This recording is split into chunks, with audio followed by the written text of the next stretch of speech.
Hello friends, कैसे हैं आप सभी। हम आपके लिए फिर आज लेकर के आए हैं बीएसएससी का पार्ट 2, मैथ का पार्ट 2। ठीक है। और हम आपके लिए एक छोटा सा लाइन लेकर के आए हैं। देखेंगे, माना ऊपर चढ़ना कठिन होता है। जो भी बीएसएससी सीजीएल 3 के जो स्टूडेंट है, माना ऊपर चढ़ना कठिन होता है, लेकिन ऊपर से नजारा ही कुछ और होता है। जिन लोगों ने इंतजार करा है इतने दिनों तक बीएसएससी सीजीएल 3 के लिए, तो अगर मिलेगा भी ना, तो आप समझ रहे हैं किस रैंक के अधिकारी आप होंगे। ठीक है, इतनी बात तो आप अच्छे समझते हैं और आप फॉर्म को फिलअप किए हैं और उसकी तैयारी कर रहे हैं। तो ठीक है, आइए हम देखते हैं क्वेश्चन को। पहला क्वेश्चन ये आपके सामने। फर्स्ट क्वेश्चन एकदम मिक्स क्वेश्चन होंगे। जो भी क्वेश्चन होंगे टोटल के टोटल मिक्स क्वेश्चन होंगे। थोड़ा सा आज ये है कि ये जो देख रखा था कुछ लोगों है ना, कुछ ज्यादा डार्क हो गया, आप लोग एडजस्ट कर लीजिए। आज पर कहा कि ए और बी की मासिक आय का अनुपात 4:5 है। मैं लिखते चल रहा हूं यहाँ पे, ए और बी की मासिक आय का अनुपात कितना है? 4:5 है। आय का अनुपात मैं लिखा ए और यहाँ लिखा बी। आय का अनुपात मतलब आप भी समझ रहे हैं, इनकम है। कितने के रखे हैं? 4 और 5 के अनुपात में था। उनके मासिक व्यय का अनुपात मतलब एक्सपेंडिचर जो था, व्यय जो था, वो कितने थे? 3 और 8 के रेशियो में थे। 3 और कितने? 8 के रेशियो में थे। आपसे कहा कि ए की आय बी के व्यय के बराबर है। ए की आय, ए की जो आय है, अगर हम इसके साथ कोई वेरिएबल लगा लेते हैं कि 4x, आय वाले में x लगा लेते हैं और इसमें y लगा लेंगे, तो 4x बराबर उसके व्यय के बराबर है। b का व्यय कितना है? तो आप कहेंगे सर 8y है। कितने हैं? 8y। तो ये कट जाएंगे ना, तो आप कहेंगे सर x बराबर अगर 2y आया तो बराबरी के मतलब में x का वैल्यू आ गया 2 और y का मतलब आ गया 1। इतनी तो बात आप अच्छे समझते हैं कि ये अनुपात से अगर हम करेंगे तो x का 2 और y का 1 आ जाएगा। कहा तो a और b की बचत का अनुपात क्या है? बहुत बहुत अच्छे से आप समझ रहे हैं। x का वैल्यू यदि 2 आया है, अगर हम a में आय का जो था, a और b का आय का 4-5 था, x माने हैं, तो 4 2 जा कितना हो जाएगा? तो आप कहेंगे सर जी इसका आय 8 हो जाएगा। और इसके कितने हो जाएंगे? मतलब 5 2 जा कितने हो जाएंगे? 3 हो जाएंगे। और व्यय की जहां तक बात करा तो ये तो 1 है ना, कितने हैं? 1 है। तो 1 है तो यहाँ कितने हो जाएंगे? ये 3 1 जा 3 होता है और 8 1 जा 8 ही होता है। तो आप कहेंगे 8 में से 3 जाएगा तो 5 आएगा। शुरू में कितने आएंगे? यानी कि आय में से व्यय को घटा देते हैं, माइनस करते हैं, तो क्या आता है आपका? वही तो बचत ही तो होता है। तो 5:2 का रेशियो आएगा। 5 और 10 में से 8 गया 2, आपके ये व्यय का मतलब क्या था? बचत का अनुपात है। क्योंकि हम जानते हैं कि इनकम में से अगर एक्सपेंडिचर मतलब व्यय को घटा देते हैं तो क्या आता है? बचत का अनुपात आता है। अब चलते हैं अगले क्वेश्चन पे। अगला क्वेश्चन था आपके सामने ये रहा। बहुत अच्छे अच्छे क्वेश्चन आप लोग देखेंगे यहाँ पे। कहा कि 12 18 6 का चौथा अनुपात 4 और k के तीसरे अनुपात, 4 और k के तीसरे अनुपात के बराबर है। तो चौथा अनुपात, चतुर्थ जो अनुपात होगा, क्या दे रखा है? चतुर्थ अनुपात जो होगा ना, रेशियो यानी कि फोर्थ रेशियो आपसे पूछेगा, तो आप सीधा करेंगे b इंटू सी और बाई में a। b into C by में क्या होता है? a। अगर आपसे पूछेगा मध्य अनुपात, क्या पूछेगा? मध्य अनुपात पूछेगा, तो आप याद रखिएगा अंडर रूट हो जाता है ab। अगर आपसे पूछेगा तृतीय अनुपात पूछेगा, तो यही बात आप याद रखिएगा, फॉर्मूला होता है b² बटा में a। जो भी दो डाटा दे रखे होंगे ना, b² बटा में क्या करेंगे? a करेंगे। दो ही डाटा दे रखे होंगे, तो इतनी बातें आप फॉर्मूला है, इसको आप नोट आउट कर सकते हैं यहाँ से। ठीक है, ये हम लिख रहे हैं यहाँ। कहा आपसे क्वेश्चन में कि इतना का चतुर्थ अनुपात, आप भी समझ रहे हैं, 18 इंटू 16 मतलब b और c और बाई में a मतलब 12, ये आपस में बराबर है किसके?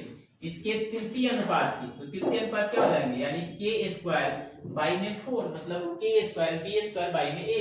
तो कटने वाले थे हम तो काट देंगे 4 3 जा, नीचे से नीचे भी कटता है जब इक्वल का साइन वहां पे होंगे, तो ऊपर से ऊपर भी कटेंगे यदि इक्वल के साइन है तो। ठीक है, 3 से करेंगे 2 बार में 18 2 जा 60 36 होता है। k² है तो स्क्वायर से अगर रूट हटे मतलब रूट ऊपर से स्क्वायर हटेगा, रूट चढ़ेगा इधर, यानी कि रूट में क्या आ जाएगा? 36 यानी k का वैल्यू। तो आप कहेंगे k इक्वल टू सब्जी 6 आ गया। k इक्वल टू कितना आ गया? 6 आ गया। यही आपसे पूछ रहा था, तो k का मान क्या होगा? तो क्या हो जाएंगे? ऑप्शन नंबर ए हो जाएंगे आपके आंसर। ठीक है, चलते हैं अगले क्वेश्चन में। देखिए थोड़ी सी आप लोग एकदम ध्यान से अगर देखिएगा यहाँ पे है ना, तो बहुत अच्छे से बातें समझ में आपको आएंगी। यहाँ पे देखिएगा क्वेश्चन कहा किसी निश्चित कार्य को करने के लिए एक्स और वाई का कार्य का क्षमता का अनुपात दे रखा था 5 और 4। किसके किसके दे रखा थे? क्षमता का अनुपात दे रखा था 5 और 4। मैं यहाँ पे बना रहा हूँ इसको, देखिएगा कि एक्स और वाई के दे रखा है क्षमता का अनुपात, यानी इफिशियंसी का, ई मतलब इफिशियंसी 5 और कितने थे? 4 थे। ध्यान से देखिए आप लोग यहाँ पे करते हुए इस कार्य को 10 दिनों में समाप्त कर सकते हैं। कितने दिनों में? 10 दिनों। बताइए आप ही कि अगर दो बंदे का अगर एक दिन में 5 काम करने की क्षमता रखता है, एक दिन में 4 काम, तो 10 दिन में कितने काम वो कर देंगे? तो आप कहेंगे सर जी दोनों आदमी मिल करके जो 10 दिन में ना 5 और 9 यानी 90 काम कर देंगे। एक दिन में यदि 9 काम करते हैं तो 10 दिन में कितने काम कर देंगे? 90 काम कर देंगे। Very simple. कहा आपसे वाई अकेले कार्य शुरू करता है और 5 दिन के बाद छोड़ देता है। वाई अकेले काम शुरू करता है, 5 दिन के बाद छोड़ देता है। हम आपसे कहें कि वाई का जो क्षमता था एक दिन में 4 काम करने का, एक दिन में 4 काम करने का, तो 5 दिन में कितना काम कर देता? 5 का 20 काम कर देगा। Very simple. कर देगा या नहीं कर देगा? तो बताइए 5 का कितना कर देगा? 20 काम। तो टोटल काम 90 थे, जिसमें से 20 काम वाई ने कर दिया। किसने कर दिया? वाई ने। तो 90 में से 20 अगर हम घटा दें तो आप कहेंगे सर ये 70 काम बच गया। कितने बच गए? 70 काम बच गए। एक्स अकेले शेष कार्य को कितना दिन में करेगा? यानी तो यही तो है ना, 70 कार्य शेष बचे हैं, 70 कार्य शेष बचे हैं, तो एक्स की बात कर रहा है ना। तो एक्स एक दिन में 5 काम करता है, तो 70 काम को कितने दिन में कर देगा? तो आप कहेंगे सर 5 से डिवाइड कर दीजिए, क्योंकि दिन में काम में अगर क्षमता से डिवाइड करते हैं तो क्या आ जाता है? उसका डे निकल के आता है। 14 दिन में कर देगा। कितने दिन में? 40 डेज में इस काम को कर देगा। बहुत अच्छे तरीके से आप लोग अगले क्वेश्चन पे आइए। कुछ नहीं था, एकदम ध्यान से आप लोग देखेंगे यहाँ तो कुछ भी नहीं है। ठीक है, आगे यहाँ पे कहा कि 18 व्यक्ति किसी काम को, थोड़ा सा इसमें हम आपसे एक बात कहेंगे कि बस इसको लिखना है। क्या करना है? इसको लिखना है। जो चीजें रखा है ना उसको बस लिखना है। ठीक है, व्यक्ति की बात कर रहा था तो मैं यहाँ पे एम लिख देता हूँ, है ना। क्या घंटे की बात कर रहा है तो मैं यहाँ एच लिख देता हूँ। आवर क्या कर रहा है? करते हुए 10 दिन में तो मैं यहाँ डे लिख देता हूँ। और कितना? 3 यूनिट यानी कि वर्क की इतना बात कर रहा है। तो हम आपसे कहें कि यहाँ पे मैं 18 लिख रहा हूँ क्योंकि 18 व्यक्ति थे, 8 घंटे थे और 10 दिन में 3 यूनिट काम कर दिया। सेम वैसा ही लिख दीजिए कि 25 आदमी, कितने बोले? 25 आदमी 6 घंटे डेली काम करके 5 यूनिट काम कर देता है, तो कितने दिन उसको लगेंगे? एकदम अच्छे से ध्यान से आप लोग यहाँ पे देखेंगे तो एक बात समझ में आपको आएगा कि सर यहाँ पे जो आप लिख रहे हैं ना, अच्छे देखिएगा, ये नहीं दिख रहा पे, ये देखिएगा। आज अब क्वेश्चन में कहा जो वाट की बात करा ना, वाट की, है ना, उसको लिखिए और उसके जो ऊपर में चाहे जो भी वाट के सामने था उसको लिख दीजिए मल्टीपल में। एकदम ध्यान से देखते रहिएगा।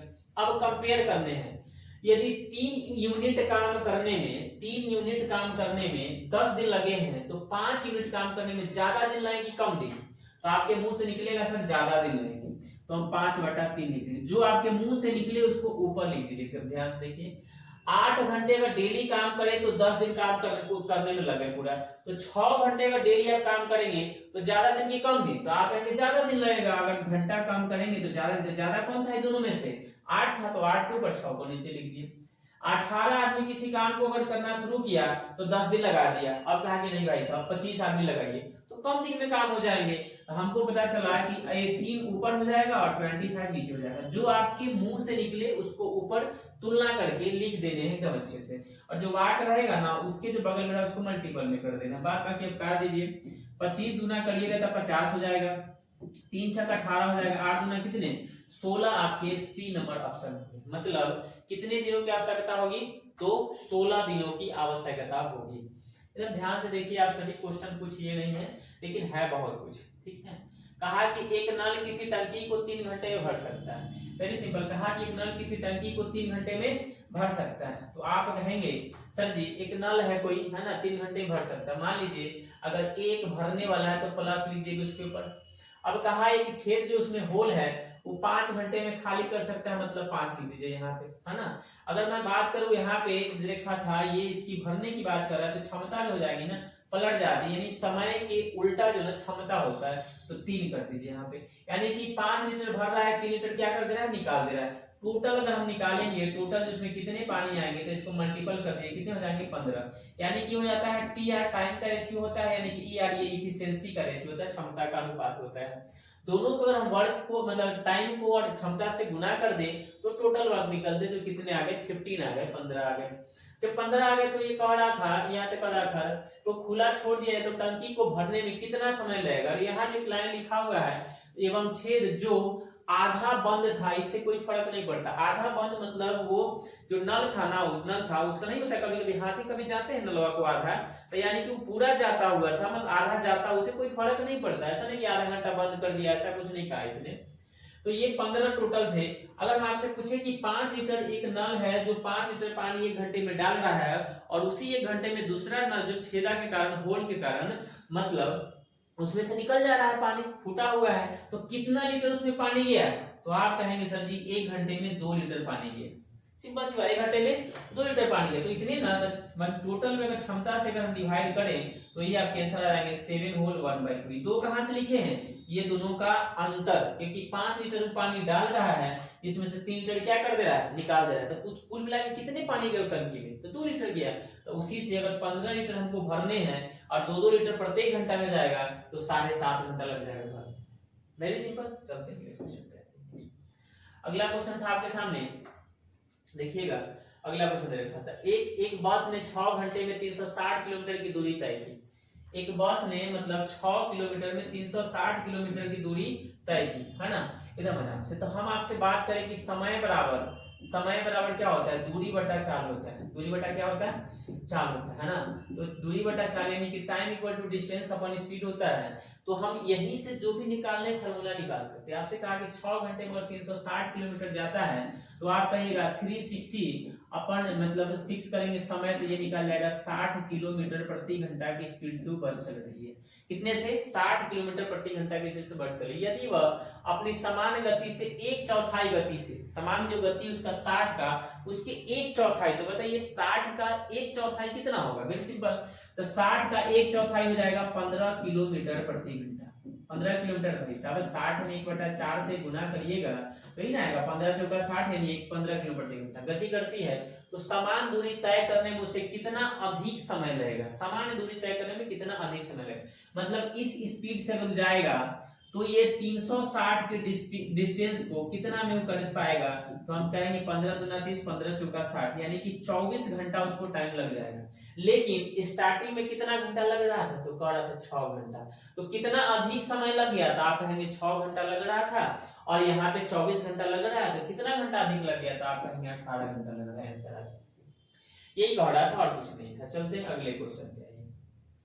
नेक्स्ट क्वेश्चन आपके सामने है, देख लीजिएगा। यहाँ पे कहा कि एक नाव जो है शांत जल में 19 किलोमीटर की गति से यात्रा कर सकती है यदि धारा की गति 3 किलोमीटर प्रति घंटा है। तो कितने हैं, 3 किलोमीटर प्रति घंटा है, तो 3 किलो प्रति घंटा, उसमें क्या था 19 किलो प्रति घंटा है। तो नाव की धारा के अनुकूल 88 किलोमीटर और धारा के प्रतिकूल 24 किलोमीटर जाने में कुल कितना समय लगेगा। देखिए हमने एक बात बताया था इससे पहले वाले वीडियो में कि अगर धारा की बात करें, अनुकूल की बात करें, क्या बात करें, अनुकूल की बात करें, तो याद रखिएगा अनुकूल मतलब दिशा में होता है तो गति दोनों का जुड़ जाता है, यानी कि 22 किलोमीटर प्रति घंटा हो जाएगा। ठीक है, 22 किलोमीटर। अगर वही कहता है प्रतिकूल, कहता है प्रतिकूल मतलब होता है विपरीत, ये होता है घट जाएगा। कितने हो जाएंगे, 16 किलोमीटर प्रति घंटा हो जाएंगे। ये बात आपसे कह रहा जाने में कुल कितना समय लगेगा, तो अनुकूल कितना जाना है 88 किलोमीटर, तो अनुकूल वाले से डिवाइड करिए। तो 88 में यदि ये 22 से डिवाइड कर दे तो आप कहेंगे सर जी 4 घंटा लगेगा। दूरी बटा 4 समय ही होता है।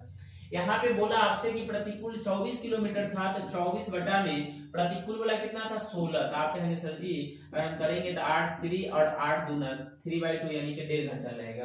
तो कुल मिला कितने समय लगे, 4 घंटा और 1.5 घंटा होते हैं 5.5 घंटा, जो आपके आंसर हो गए। इसमें कहीं से कुछ भी नहीं था, बहुत सिंपल था, एकदम आसान तरीके से आप इसको कर सकते थे। याद रखिएगा बस कि यदि प्रतिकूल कहेगा तो चाल घट जाएंगे और अनुकूल कहेगा तो चाल क्या हो जुड़ जाएंगे, लेकिन ट्रेन वाले में इसी का उल्टा हो जाता है। अगर आपसे यहाँ पे दूसरा क्वेश्चन आ जाए, कहा कि ए की आय बी की आय से 60% कम है।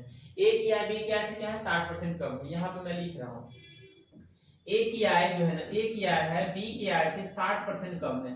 अगर ये 100 है तो ये 40 है, 60% ऐसे ही कम हो गया।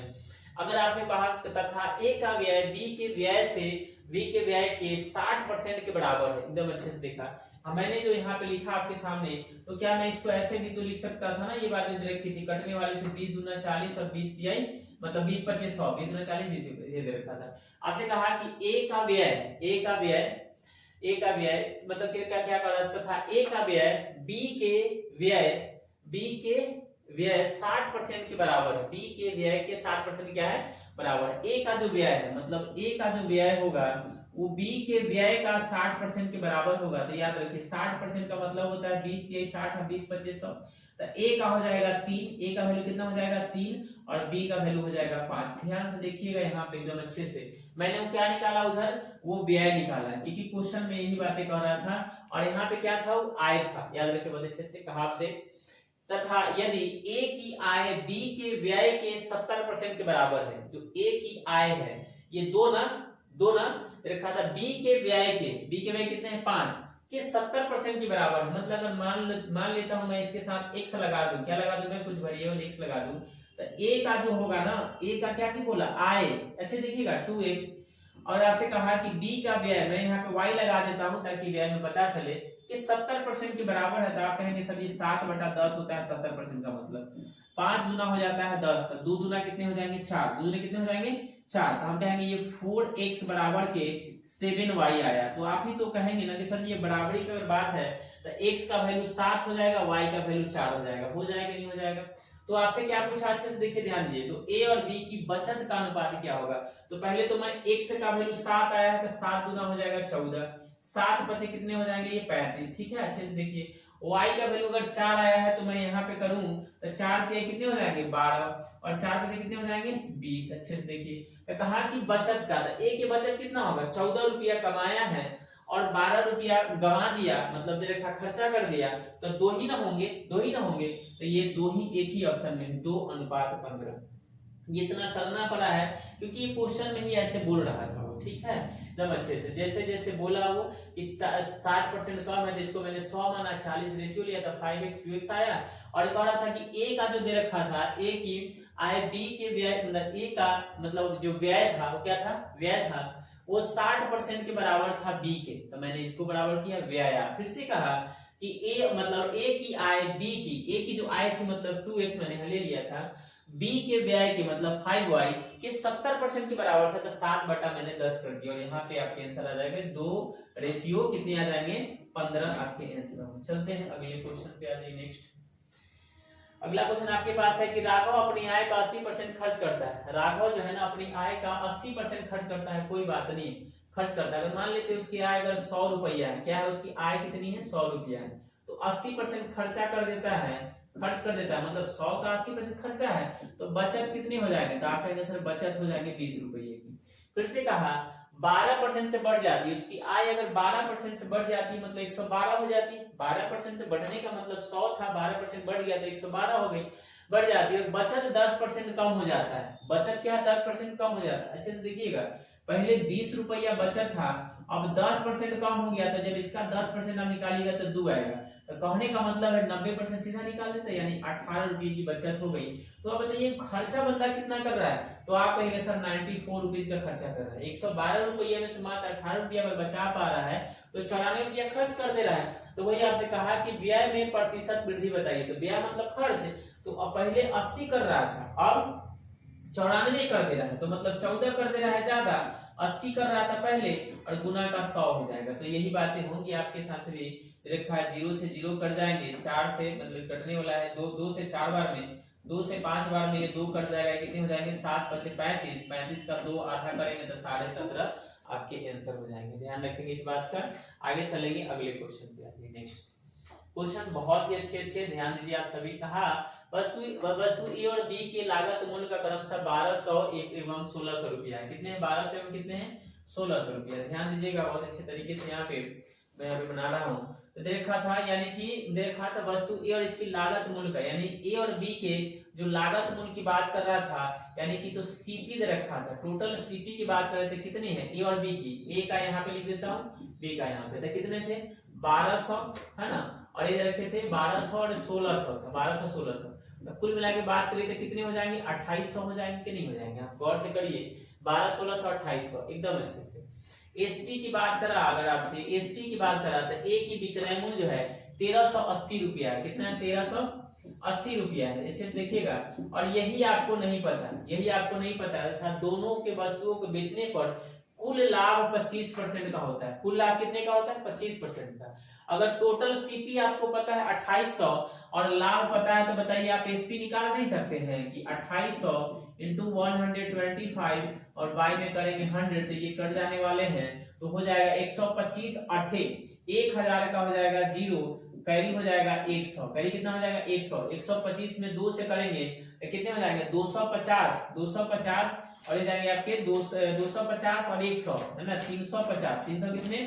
50, यानी 3500 आपके आ गए। बताइए अच्छे से ध्यान दीजिएगा, यहाँ पे जो क्वेश्चन में करा था दोनों पर कुल लाभ 25% थे, यानी कि मैं बात करूं 2800 रुपया था, 25% लाभ था, कुल मिला के तो 3500 हो गए। तो आप ही बताइए ना, यदि टोटल 3500 एसपी आया, जिसमें से अगर 1380 ए का है, तो बी का कितना हो जाएगा? तो आप घटा लेंगे, जीरो करेंगे, 10 में से 8 जाएगा, 2 हो जाएगा, 4 में से 3 जाएगा, 1 हो जाएगा, और ये 2, 2120 रुपया हुआ कि नहीं? बी का एसपी आ जाएगा। अब आपसे कहा वस्तु बी को बेचने पर लाभ प्रतिशत कितना होगा? वस्तु बी को बेचने पर लाभ प्रतिशत कितना होगा? देखिए गौर से, 1600 में खरीदा था, 2120 में बेच रहा है, तो मतलब 540 का 520 का क्या हो रहा है? 520 का उसको लाभ हो रहा है, कितने का? अच्छे से देख लीजिएगा, अच्छे से दे रखा था, 0 के 0, हाँ ठीक है, और उसके बाद में 2 में से 2 बिल्कुल है, 500 कितने? 20 का लाभ हो रहा है, लेकिन कितना पर लाभ हो रहा है? तो 1600 पर लाभ हो रहा है, उसको इंटू का 100 कर देंगे, तो ये 0 से 0 कट जाएगा। 16 तिया होता है 48, 16 तिया कितना होता है? 48, 4 0 है ना, 16 दूना 32 है, 16 25 80, यानी कि कितना गया? सॉरी 32 पॉइंट कितने हो जाएंगे? 5 आपके आंसर। ध्यान दीजिए, बहुत ही क्रिटिकल क्वेश्चन था, लेकिन इजी तरीके से आपको बताया गया। सीपी दोनों का मुझे पता नहीं, अलग अलग था, 1200 1600 तो हो गया 2800। ओवरऑल पे कह रहा था 25% का लाभ होता है, तो मैंने ओवरऑल का एसपी निकाल लिया, 3500 आ गया, जो आपके सामने मैंने निकाला। अब से कह रहा था यहाँ पे कि ए का जो था ना विक्रय मूल्य पता था 1380 और टोटल के पता था 3500, तो हमने बी का निकाल लिया, 3500 में से ए का घटा दिया तो 2120 आ गया। अब आपसे कहा कि वस्तु बी को बेचने पर लाभ प्रतिशत, 1600 में बी खरीदा था, 2120 में बेचा, 520 का लाभ हुआ, नीचे सीपी लिखते हैं इंटू 100, तो 32.5 आपके आ गए। आगे चलते हैं अगले क्वेश्चन। ध्यान से आप सभी देखिए यहाँ पे, ठीक है, मैं बार बार बोल रहा हूँ इस बात को, ये तो क्वेश्चन में कुछ जान ही नहीं था, और आप गौर करिए, यहाँ पे कहा कि इतने वस्तुओं को बेचने पर दुकानदार 9 वस्तु के विक्रय मूल्य के बराबर लाभ होता है, यानी 30 वस्तुओं का जो एसपी होगा माइनस करेंगे 30 वस्तु का सीपी। आप कहेंगे सर ऐसा क्यों कर रहे हैं? तो आपके पास पता होना चाहिए कि जब सीपी में से एसपी घटता है तभी लाभ होता है, ठीक है। तो कितना लाभ हो रहा है? तो 9 वस्तु के एसपी के बराबर, 9 वस्तु के एसपी के बराबर। तो एसपी एसपी इधर कर दीजिएगा, तो यह आ जाएगा 21 एसपी बराबर का हो जाएगा 30 सीपी। 30 क्या हो जाएंगे? सीपी। कटने वाले हम काट देंगे 3 से 7 बार में, और 3 से उधर कितने बार में कट जाएंगे? 10 बार में। काटने वाले काट दीजिए, नहीं तो कोई दिक्कत नहीं, भी काटते तो भी आंसर आता है। तो एसपी का वैल्यू 10 और सीपी का वैल्यू 7 आ गया, तो बताइए कितना का लाभ हुआ? 3 रुपया का, लेकिन सीपी कितना था? 7, और गुना का कितना हो जाएगा? 100। तो आपसे बात करें तो 300 बटा में आ जाएंगे 7, 7 चौका होता है 28, 2 0, 7 दूना 14, 6 बटा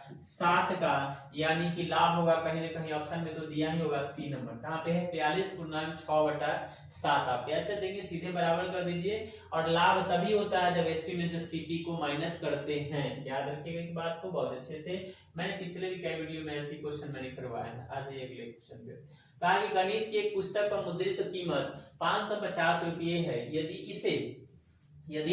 इसे इतना 20% और 30% की 2 का लागत छूट पर बेचा जाता है तो इसका विक्रय मूल्य क्या होता है? कोई बड़ी बात नहीं। 550 रुपये का एमपी था, मतलब मार्केट प्राइस था, 20 रुपया वो डिस्काउंट दिया, मतलब आपसे कितना लिया? 80% लिया। तो 80% को आप सीधा लिखते 20 चौका 80, 20 बचे 6, मतलब 4/5। 30% फिर से छोड़ा, मतलब फिर से आपसे कितना लिया? 70%। यही जो आपका आएगा आंसर आ जाएगा। 2 0 से 2 0 कट जाएगा, 1 0 से 1 0 कट जाएगा, 5 से 2 बार में कटेगा तो 5 से 11 बार में कट जाएगा, और 2 से 4 बार में कटेगा। 44 में 7 से गुना कर दीजिए, 11 चौका 44 में 7 से, है ना, तो 7 चौका 28, यानी कितने आ जाएंगे? लगभग क्या पूरा 308 आएंगे आपके आंसर। मैं बोलना चाह रहा हूं कि एमपी को ही डिस्काउंट के साथ कैलकुलेट करते हैं तो एसपी निकलता है। क्या निकलता है? एसपी निकलता है, सेलिंग प्राइस, ठीक है। चलते हैं अगले क्वेश्चन पे आ जाइए। अगला क्वेश्चन आपके सामने होगा, एक व्यक्ति सालाना ब्याज पर 9000 रुपया को 9,000 रुपया को, याद रखिएगा कितने को, 9,000 रुपया को 3 भाग में 3%, 4% और 6%, कितने कितने बात कर रहा है, 3%, यानी कि पहला भाग, दूसरा भाग और क्या था, तीसरा भाग था, थर्ड भाग था ना। तो कितने परसेंट की बात है, 3%, 4% और 6%। अब ध्यान दीजिएगा इस बात को बहुत अच्छे से देखिएगा, 3, 4 और कितने हैं, 6 का। तो ये रेशियो जब आएगा ना, आपस में बोला कि बराबर, आपस में क्या बोला, वर्ष के अंत में तीनों समान मामलों में समान ब्याज प्राप्त, मतलब बराबर है। तो इसको क्या करेंगे ना, जब भी ऐसा क्वेश्चन कहेगा तो इसको पलट लीजिए। तो 1/3, 1 क्या हो जाएगी, बराबर की बात कर रहा है, क्या आपस में बराबर है, तो 1/3 रेशियो, 1/4 रेशियो और 1/6 रेशियो, ये आ जाएंगे आपके प्रिंसिपल के बराबर। लेकिन जब फ्रैक्शन में आया तो फ्रैक्शन हटाने के लिए हम लोग क्या करेंगे कि 3, 4, 6 का एलसीएम लेंगे तो 12 आ जाएगा, कितना आ जाएगा, 12 आ जाएगा। सब में 12 से मल्टीपल करेंगे तो 3 4 जा, ये हो जाएगा 4 3 जा, और ये जाएगा 6 2 जा, यानी कि ये आपके प्रिंसिपल के यानी कि रेशियो आएंगे। तो 4 3 7 और 2 9, 9 का मतलब भी 9,000 है, 9 का मतलब कितना रखा है, 9,000 है। तो आप बताइए ए का मतलब कितना हो जाएगा, तो ये तो सिंपल तरीके से ना 1,000 हो जाएंगे, कितने आसान है। तो आपसे कहा कि 6% पर, कितने पे, 6%। तो देखिए 6% के सामने क्या था, 2, तो मतलब 2 का मतलब आपसे पूछ रहा है, तो आपको नहीं पता है क्या, कितने हो जाएंगे, 2,000 आपके आंसर हो जाएंगे, जो ऑप्शन नंबर 1 होंगे। ठीक है, जब भी ऐसे क्वेश्चन रेट वाले के हैं तो आप सीधे उसको मल्टीपल कर दीजिए। जैसे समय में, जैसे समय की बात है तो समय पूरा कि 1 वर्ष के अंत में, कहता है 2 वर्ष के अंत में, तो 3 दूना 6, 4 दूना 8, 6 दूना 12, ऐसे भी करते। उसको जब पलट के हम लोग रेशियो, जब बराबर कहेगा तब, ठीक है, बराबर कहा तो उसको पलट दीजिए, और पलटने के बाद जो रेशियो लाइएगा ना, वही आपका प्रिंसिपल का रेशियो आता है। चलते हैं अगले क्वेश्चन की तरफ, आ जाइए। अगला क्वेश्चन होगा आपके सामने, कहा कि एक व्यक्ति ने 5% प्रति वर्ष साधारण ब्याज की दर से 3 वर्षों के लिए मतलब 60,000 रुपया को उधार लिया। उसने तुरंत इन रुपयों को अन्य व्यक्ति को 3 वर्षों के लिए 6×1/3 प्रति वर्ष की दर से उधार दे दिया। प्रति वर्ष लेन देन में उसका लाभ याद करिए। अच्छा, आप मुझे एक बात बताइए, क्या आपको नहीं लग रहा है कि ये क्वेश्चन बहुत ही आसान है, क्योंकि लैंग्वेज बड़ा है तो क्या हो गया, एक बात कहा कि 5% पर दिया, दूसरा क्या क्या कर दिया, उसी से पैसा लेके उतना ही समय के लिए दे दिया। तो ये 5% और ये था 17, 18, 19/3% में कितने का अंतर है। तो आप कहेंगे सर जी अंतर तो है, लेकिन मैं इसको घटा लूं, तो मैं घटा लेता हूं यहाँ पे, तो 15 यानी कि 4/3%, 4 बटा कितना आ जाएंगे, 8 हो जाएंगे, हो 19 में से 15 जाएगा तो 4/3%, यानी इतना ही का उसको बंदे को फायदा हुआ है, इतना ही उस बंदे को फायदा हुआ है। लेकिन कितना का फायदा हुआ है, तो हम कहेंगे कि 7,000 था, कितना था, 7,000 का 4/3%, मतलब गुना का 100, गुना का क्या परसेंटेज के लिए 100, इससे तो ये कटेंगे, 110% कटेंगे। 70 से अगर 4 से करेंगे तो 280 आते हैं, और 280 में अगर 3 से डिवाइड करें तो 3 9 27, 3 9 कितना आ जाएगा 27, 1 3 3 9, और देखिए फिर से 3 3 दे रखा था, लगभग यही आपके आंसर आएंगे 93.33%। मतलब 5% पे लिया वो हमसे, और वो किसी को 6×1/3% पर दे दिया, समय भी वही थे, तो कहा कितने फायदा होंगे। तो बस रेट का देख लीजिए अंतर क्या है, और अपने आप में जो होता है, जो एसआई जो होता है 80% होता है, जो मैंने यहाँ पे निकाल दिया, तो कितने आ जाएंगे 93.33% आपके आंसर होंगे। चलते हम लोग अगले क्वेश्चन की तरफ, आ जाइए। अगला क्वेश्चन था आपके सामने, देखिए कहा कि 12 संख्याओं का औसत 48 है। बहुत ही देखते आंसर कर दीजिएगा।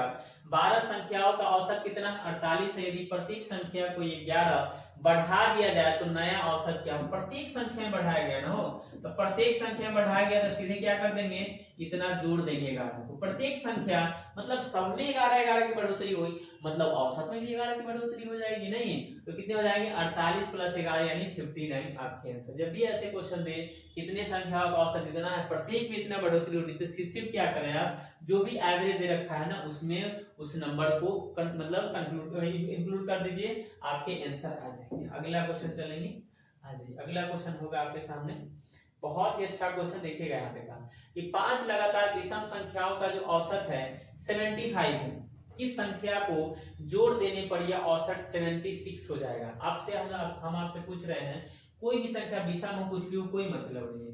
5 लगातार संख्याओं का औसत 75 है, तो हम आपसे पूछेंगे कि इसके कुल कितने हो जाएंगे, तो आप कहेंगे सर 7 × 5 = 350 यानी 375 हो जाएंगे। 300 कितने हो जाएंगे 75 हो जाएंगे। किस संख्या को जोड़ देने पर यह औसत 76 हो जाएंगे, तो आप ही मुझे बताइए किस संख्या को, किसी भी तो एक संख्या को जोड़ेंगे ना, तो पहले से 5 संख्या था, अब कितने संख्या हो जाएंगे 6, तो कितने हो जाएंगे 76। जब यहाँ भी हम लोग कुल निकालेंगे, टोटल निकालेंगे, तो आप कहेंगे सर गुना कर दिए, 7 42 420, 7 42 मतलब 420 और 36, 420 और 36 तो 456, 4 से कितने हो जाएंगे 56। ये देखा 6 में से 5 या 1 15 7 या 8, यानी कि 81 ऐसा एक नंबर होगा जिसको आप जोड़ देंगे तो कितने हो जाएंगे वो औसत 76 हो जाएंगे। कुछ नहीं, बस क्वेश्चन को घुमा दिया आपको। 5 संख्याओं का औसत इतना दे रखा था तो मैंने टोटल निकाल लिया, उसे मल्टीपल करके। बस एक संख्या कौन सी, विषम सम कोई भी, मुझे नहीं पता, मैं वहां एक ही मान सकता था, मैंने नहीं माना सीधा। एक 5 था, वो संख्या 6 होता 76 हो गया, कुल निकाले थे ना, दोनों का अंतर जो आएगा उसी संख्या को जोड़े होंगे, तो 81 को हम लोग जोड़े थे, तो इतना आ जाएगा 76। आ जाइए अगले क्वेश्चन पे। नेक्स्ट क्वेश्चन होगा, यदि 10 अंकों की एक संख्या इतना से 72 से मतलब डिविजिबल है, किससे 72 से, ये अच्छे से देखिएगा, 72 से संख्या वही डिविजिबल होंगे जो 9 और 8 से होंगे। अब आप कहेंगे सर 12 6 से नहीं, 18 4 से नहीं, बिल्कुल नहीं। दो वैसे संख्या का मतलब फैक्टर होने चाहिए जिनका मसा 1 हो, जिनका मसा कितना हो 1 हो। आप मुझे बताइए 8 से कटने का जो रूल्स है, मैंने यहाँ पे लिखा इस नंबर को 4 6 7 8 9 x 5 3 1 और उसके बाद में y। तो 8 से कटने का है कि अंतिम का 3 डिजिट, यदि 8 से कट जाता है तो वो संख्या पूरा का पूरा 8 से कट जाएगा, तो 31 और यहाँ पे y है, मुझे 8 से डिवाइड करने हैं, तो आप ही कहेंगे कि 8 तरीके 24 कर दीजिए सर, तो यहाँ पे 7 आ जाएगा, और 7 के जगह पे मैं 0 रख दूं तो भी नहीं होगा, 1 रख दूं तो भी 2 रख देता हूं, तो मुझे पता चला कि इस y के जगह पे, इस y के जगह पे कितना रख दे 2 रख दे। वेरी सिंपल, इतने तो बार बार चल गए कि y की जगह क्या होंगे 2 होंगे। अब मुझे चाहिए x की जगह पे, यहाँ भी तो x है ना, तो x की जगह पे क्या है, अब मुझे 9 से काटने हैं, तो 9 से कटने का रूल होता है सभी संख्याओं को जोड़ करके, अगर आप देखें कि सारी संख्या को जोड़ अगर 9 के टेबल में आ रहे हैं तो संख्या 9 से कट जाते हैं।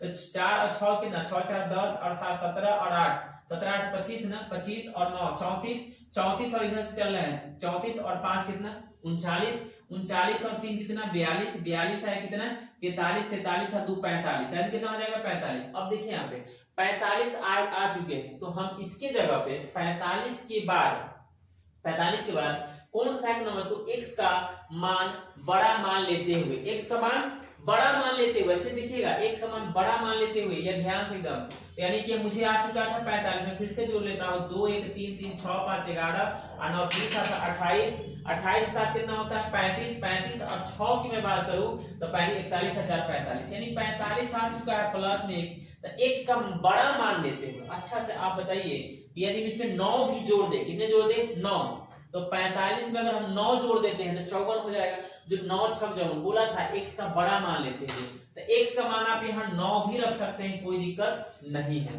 y का मान 2 रख सकते हैं। बताइए यहाँ पे बात करें कि 2 रखे हैं, तो यहाँ पे कितना x का मान रखे हैं 9 रखे, तो 9 दूना 18 हो जाएगा और 5 दूना 10 हो जाएगा, 18 10 कितना होता है 28, जो आपके आंसर होगा। एकदम ध्यान से देखिए, ऐसे ही क्वेश्चन डिविजिबिलिटी के आपसे पूछ देंगे, विभाज्यता से संबंधित, जो आप बचाइएगा।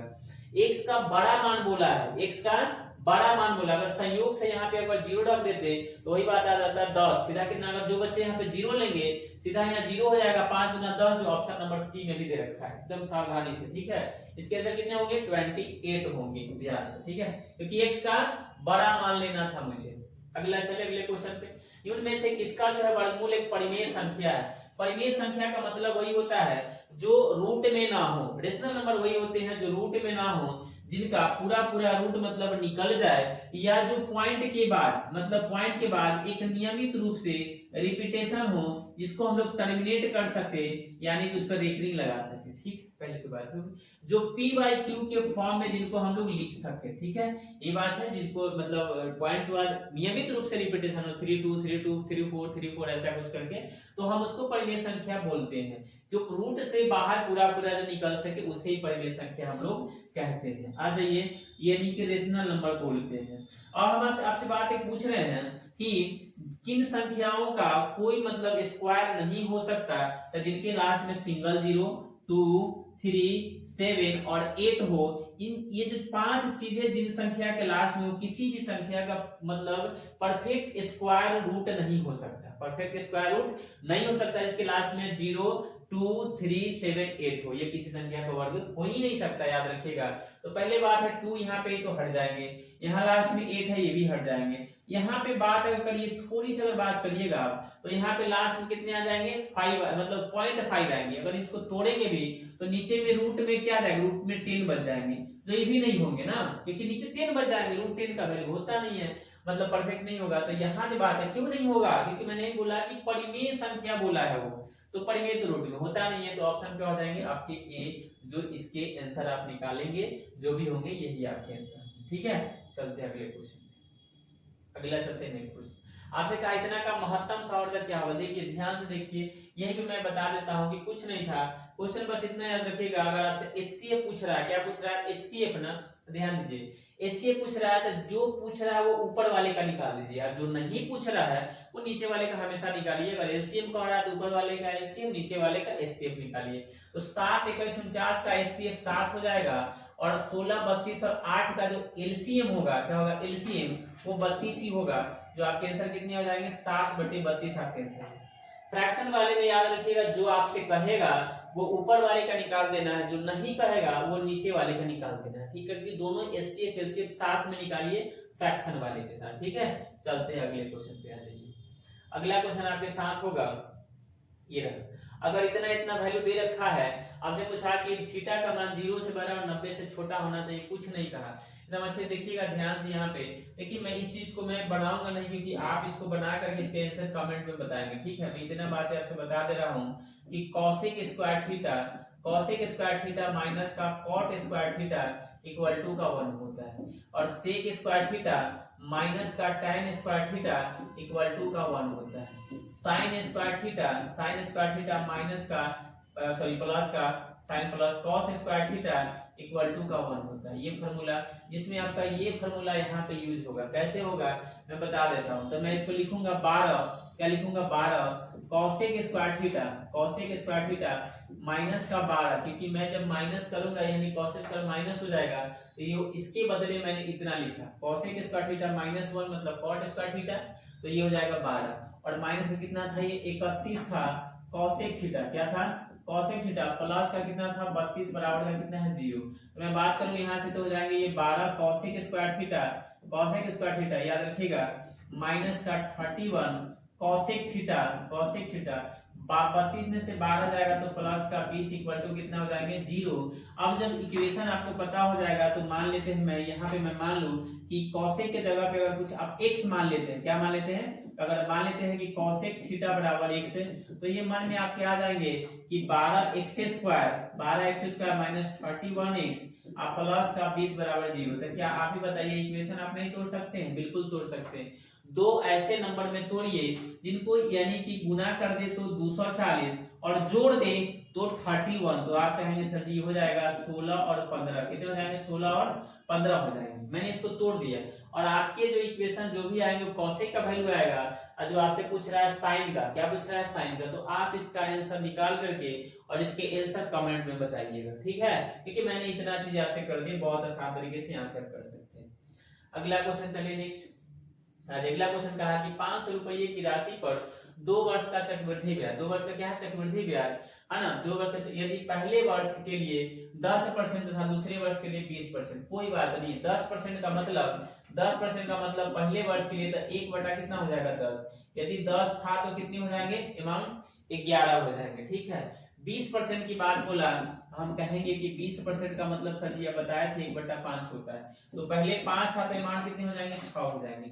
10 बचे 50, ये प्रिंसिपल आते हैं, जो रियल में प्रिंसिपल कितने दे रखे थे 500, तो आप कहिएगा 500 जो दे रखे थे ये कितना गुना था, तो आप कहिए सर 10 गुना, 50 गुना कि 500 होता है, और 11 6 66। बताइए जो अमाउंट है, अगर अमाउंट में से प्रिंसिपल को घटा देते तो आप खुद कहिएगा कि सर जी 16 आएंगे, जो आपके क्या आएंगे ब्याज आएंगे। तो बताइए मतलब 1 का वैल्यू है कि 50 का मतलब 500 है, तो 1 का मतलब 10 है, तो 16 का मतलब 160 होगा, जो आपके आंसर आ जाएंगे, कहीं पे दे रखा होगा ए नंबर में।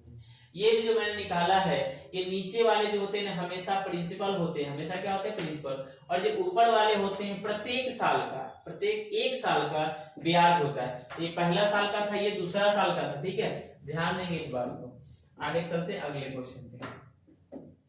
अगला क्वेश्चन आप देखिए यहाँ पे नेक्स्ट, आपसे कह रखा था x रेशियो y का वैल्यू इतना दे रखा है 3:4। बहुत इजी क्वेश्चन है, आप लोग इसको कर सकते थे कि x का वैल्यू 3 है, y का वैल्यू 4 है, तो इसका और इसका रेशियो आपसे पूछ रहा है, कोई नहीं। तो x का वैल्यू 3 है तो यहाँ पे करेंगे 2 3 जा हो जाएगा 6 है, प्लस का करेंगे 3 4 जा कितना हो जाएगा 12 हो जाएगा, ये हो जाएगा 18। क्या हो जाएंगे 18। इधर से आपसे बात करा रेशियो में, तो 3y है, मतलब 4 का 3 करेंगे तो ये हो जाएगा आपके पास 12, माइनस का 2 3 जा करेंगे तो हो जाएगा 6, यानी कि कितने हो जाएंगे 6 है। तो ये कटने वाले हैं 6 3 जाए, यानी कि 3:1 आपके आंसर आएंगे, जो ऑप्शन नंबर क्या हो जाएंगे ए नंबर। कुछ नहीं था, उसी में से वैल्यू को देख करके और लिख देने थे, ठीक है। आगे चले अगले क्वेश्चन पे, आप लोग बना पा रहे हैं ना, बहुत अच्छे से मेहनत करिए, ठीक है, क्योंकि इस बार जो है ना मेहनत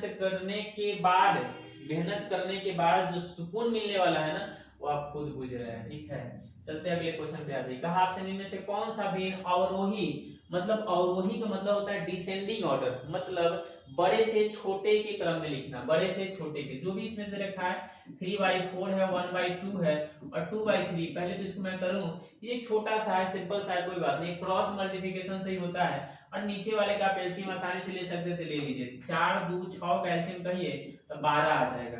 तो हमको नीचे 12 पुराना है, तो नीचे 12 पुराना है, तो नीचे कितना से गुना करेंगे 3 से, तो ऊपर में 3 से, 3 3 9, 2 को 12 पुराना 6 से, तो ऊपर में 6 से गुना, 3 को 12 पुराना तो 4 से, 4 दूना 8। तो मुझे बताइए अवरोही क्रम में मतलब सबसे बड़ा लिखना है, तो सबसे बड़ा तो यही बात दे रखा था, तो 3 बटा कितना आ जाएगा 4 आ जाएगा, याद रखिएगा। और इससे मतलब दे रखा, इससे छोटा, इसे क्या है छोटा की बात मैं करूं तो इससे छोटा कौन हो जाएगा, इससे जस्ट छोटा कौन हो जाएगा 8, यानी कि हो जाएगा 2/3, कौन हो जाएगा 2/3, याद रखिएगा। सबसे क्या हो जाएगा 1/2, यानी कि ये जो है ना डिसेंडिंग ऑर्डर में लिखा गया, सबसे बड़ा उससे छोटा और उससे छोटा। तो ऐसा कहीं ऑप्शन में दे रखा है 2/3 और 1/2, ये हो जाएगा आपके आंसर। नीचे वाले का आप एलसीएम लेकर के भी कर सकते हैं, या आप क्रॉस मल्टीप्लिकेशन भी कर सकते हैं, गुना करके भी आप कर सकते हैं, कोई बात नहीं, ठीक है। बहुत तरीके आप नहीं याद रखिए, कि कितने ट्रिक याद रखिएगा, ठीक ना। आ जाइए अगले क्वेश्चन पे, बस खत्म, ये लास्ट क्वेश्चन ही है।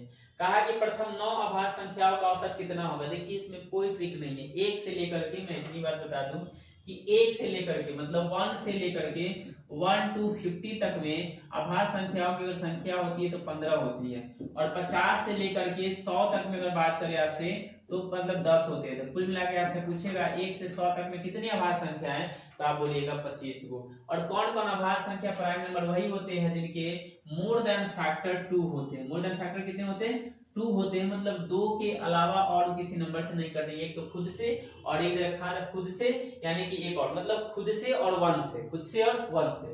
तो 9 अभाज्य संख्या, छोटा सबसे 2 ही अभाज्य संख्या है जो सम है, एक लौता ये 2 ही है जो सम अभाज्य संख्या है। 2 के बाद 3 हो जाएंगे, 3 के बाद 5 हो जाएंगे, 7 हो जाएंगे, 9 नहीं होंगे, 11 होंगे, 13 होंगे, 11 के बाद 13 होंगे ना, 13 के बाद कितने 15 नहीं होंगे, 17 होंगे, 17 के बाद कितने 19 होंगे, 19 के बाद 23 होंगे और नहीं होंगे, ठीक है। कि 9 ही पूछ रहा था ना, तो 2 2 4 2 6 2 8 1 9 सबको आप जोड़ दीजिए, औसत पूछा ना तो सबको क्या करना है जोड़ देना है। 23 और 17 को चलेंगे तो 40 हो जाएगा, 40 और 19 11 करेंगे तो कितना कितना 30 हो जाएगा, 40 और 30 70 और उधर से बात करें मैंने 20, 17 20 90 और 10 100, यानी सबको जोड़िएगा तो 100 आ जाएगा। कुल मिला के 9 था, तो 11.1/9 कहीं पे औसत दे रखा है, यानी कि सी होगा।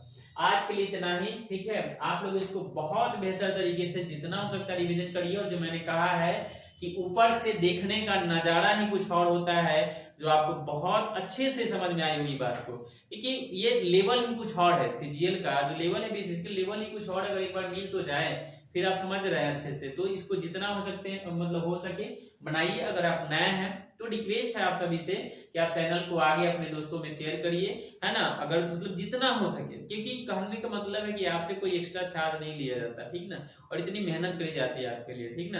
तो शेयर करिए और अपने दोस्तों में, अगर नए तो लाइक भी करिए, सब्सक्राइब भी कर लीजिए, बेल आइकन को प्रेस कर लीजिए, ताकि आगे जो भी नोटिफिकेशन है ये चैनल पे आए वो सबसे पहले आपको मिले, जो भी वीडियो अपलोड हो सबसे पहले आपके पास है, ठीक है।